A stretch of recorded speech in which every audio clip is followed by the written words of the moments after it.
Գյուրջան Կասկադ, հասանելի բնակարաններ 65 ամիս մարման ժամկետով։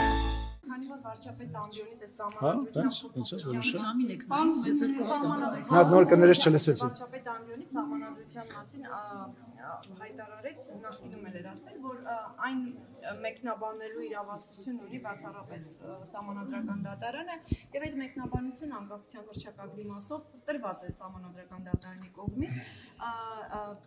եւ ամեն ինչ դրանով արդեն ավարտվում է, այսինքն այն խնդիրները, որոնք Բաքուն է բարձրաձայնում, դրանով փակվում են։ Սա արդյոք նշանակում է, որ քաղաքական առումով դիրքորոշումը հստակ է, որ ինչ սահմանադրություններ Հայաստանը առաջիկայում ընդունի, անկախության հռչակագիրը հղում անկախության հռչակագրի նախաբանից չի համարվում։ Ես դուք այնպես վերացական հարց եք տալիս, ասենք, չէ շատ եթեներ, չէ, եթեներ, բայց ես չեմ գրում, չէ, կամ մենք հիմա չէ, տեսեք, մենք նախ սկսենք նրանից, որ այդ հարցը ի սկզբանե տեղին չի, որովհետև մեր այդ ադրբեջանցիները, որ ասում են, դա իրանք ասում են միգուցե քաղաքական որևիցե լսի մի հատ հարցից հարցից պատասխանեմ։ Իրանք դա ասում են պարզ պատճառներով։ Հայաստանի Հանրապետության սահմանության մեջ, որպես նաև իրավաբան եմ ձեզ ասում, կա այն, ինչի մասին այնտեղ գրած է։ Մի րոպե, կա այն, մի րոպե, դա գրած է, ինչ որ գրած է։ Այլ բան, թե հղում կլինի, չի լինի, ես այդ քննարկումների մասին, որովհետեւ բան չգիտեմ, ու որովհետեւ մեկը հիմա չի կարող պատասխանել, որովհետեւ ես դա չեմ քննարկել։ Չէ, եթե սահմանադրական դատարանը ասում է, որ որևէ տարածքային պահանջ այն չի պարունակում եւ դուք էլ նոր ասացիք, ինչ գրված է, այսինքն Ադրբեջանի մեկնաբանությունը դա Ադրբեջանի մեկնաբանությունն է։ Այդ դեպքում ինչու պետք է առաջանա անկախության հռչակագրի հանման հարցը։ Խորհրդան, բայց ով ասեց, որ հանվելու է։ Ես ասել եմ, որ հանվելու է։ Դե արի դու հիմա ապրիորի հարց ես տալիս, դու ինչ որ վերացական բան ես հարցնում, ապագայի հետ կապված, որի հետ կապված ես քննարկում չեմ ունեցել, ու մենք քննարկում չենք ունեցել։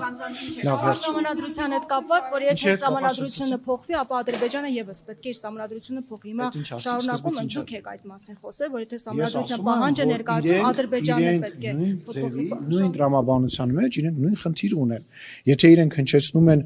նմանատիպ բան, հա, դրա ավելի վատ տարբերակը, որտեղ նաև Վրաստանի, Ռուսաստանի, Հայաստանի տարածքը ենթադրվում է, եթե հիմա խոսում ենք ենթադրությունների մասին, այդ նույն բանը կա իրանց սահմանության մեջ։ Ես կարծում եմ խնդիր ուրիշ բանի մեջ է։ Ես վստահ եմ, որ խնդիրը կայանում է նրա մեջ, որ տարիներ, տասնամյակներ շարունակ պետությունները, թե մեր պետությունը եւ թե Ադրբեջանի պետությունը իր այդպես քաղաքական համակարգի ամբողջ կառուցվածքը հիմնված է եղել մեկը մյուսի վրա մյուսին ատելու եւ մեկը մյուսի վրա հարձակվելու կամ մեկը մյուսի դրված իշխանություն ունենալով հանդերձ այդ բարդույթները, հա, այդ Սերժ Սարգսյանների ման մնացածի այդ հայտարարությունների այդ ես իրանց անվանում եմ հոմոսովետիկուս, հա, այդ սովետական այդ նոմենկլատուրայից եկած մարդկանցով եւ այլ, այնուամենայնիվ կարողանում է մեր ժողովրդի գիտակցության հանդերձ նաև կարողանում ենք մենք այդ բանը փոխել, կոտրել, որ ժողովուրդ պետք է ապրենք մեր տարածաշրջանում, պետք է ապրենք մեր հարևանների հետ եւ այլընտրանք չկա։ Ադրբեջանում կարծում եմ հələ այդ քաղաքական կամքը կամ այդ գիտակցումը, այդ տրամաբանությունը չկա, որ պետք է, այո, հնարավոր է ապրել մի երկրում, որը ունի այն կարգը, որ ունի հիմա Ադրբեջանը, առանց արտաքին թշնամի ձևավորելու։ Իրանց համար իմ ընկալմամբ դա դժվարությունը։ Ոնց ապրել, ոնց պահել այդ իշխանությունը եւ չունենալ արտաքին թշնամի, որի վրա միշտ կարելի է բոլոր խնդիրների հետ կապված հղում կատարել կամ որով միշտ կարելի է սպառնալ։ Հիմա դուք մեզ բոլորով մեղադրում եք Հայաստանի, չգիտեմ, թուլացման, պարտության եւ այլի մեջ, միևնույն ժամանակ Ադրբեջանը իր ներքին շուկայի համար նաև արտաքին շուկայի համար ձևավորում է, փորձում է, բարձր արդեն չի էլ ստացվի, ձևավորել մի Հայաստան, որը պատրաստվում է նորից հարձակվել իրանց վրա։ Այդ հայտարարությունները հիշում եք, հա, իրանց բանի հետ կապված, որ իբր հայկական կողմը կրակել է եւ այլ։ Բայց մենք պետքա բոլորով, ես ձեր հետ խոսում եմ որպես նաև թիմակից, հա, որպես հայերով հավաքվել ենք, հարց ենք լուծում մեր երկրի համար, բոլորիս համար։ Մենք պետքա հասկանանք, որ այդ խնդիրը ինքը եթե ուզենա իր կամքը լինի, կարելի է խաղաղության պայմանագիր, ասում եմ, մի տարի առաջ կարելի էր այդ խաղաղության պայմանագիր, երբ որ 15 կետ էր համաձայնեցված, երբ որ 10 կետ էր համաձայնեցված, կարելի էր այդ խաղաղության պայմանագիր։ Ոչ թե Ադրբեջանին թույլ չի տալիս, տեսեք, ես մի անգամ ասեցի, նաև ներքին օրակարգ, ես մի անգամ ասեցի, տենց սկսեցին փնովել բան շուտ մարտիկ ովքեր որ Facebook-ի առաջ տենց քաղաքականությամբ են զբաղվում, քաղաքականությունը դա առևտուր է։ Այդ առևտուրը միջպետական առևտուր, Ադրբեջանը կարող է առևտուր անել Ռուսաստանի հետ, Իսրայելի հետ, ԱՄՆ-ի հետ, Ֆրանսիայի հետ, նույնը պետք է եւ անում է ինչ որ ձեւով Հայաստանը, նույնը Վրաստանը, բոլոր երկրները դա անում են։ Այդ առևտրի տրամաբանության մեջ ինքը այդ պահը համարել է ոչ ճիշտ։ Հիմա մենք իրավիճակ ենք ստեղծել, որտեղ իրոք ամբողջ աշխարհը ասում է, լավ, եղբայր, համաձայնեցված է, չէ՞, 17 կետը, բայց ինչի՞ չեք ստորագրում այդ բանը։ Ու մենք պետքա շարունակենք։ Սահմանադրության այո, ասում է դրա հայտարար, լսեք, ողջունում են 54 երկիր ողջունում են, բայց արդյոք ինչ են ասում այդ երկրները։ Այդ ողջունելը դա քաղաքական մեսեջ է։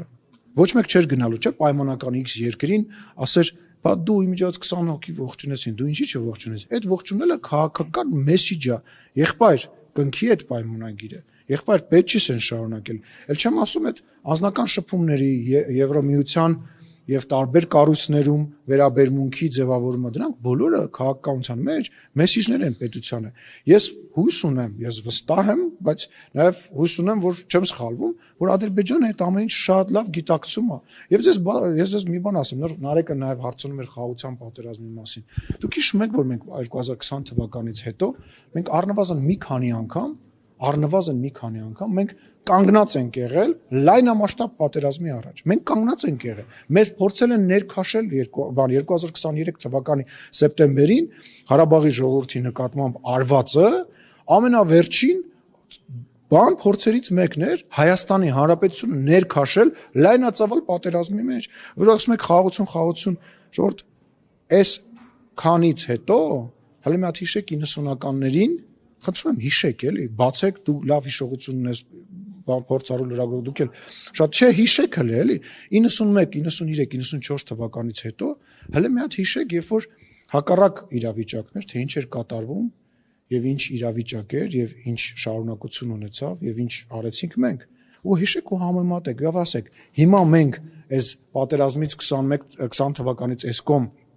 արդեն 4 տարի է անցել ինչերի ենք հասել եւ ինչ արդյունքներ ունենք։ Հիշեք ինչի մեջով ենք անցել։ Շնորհակալություն։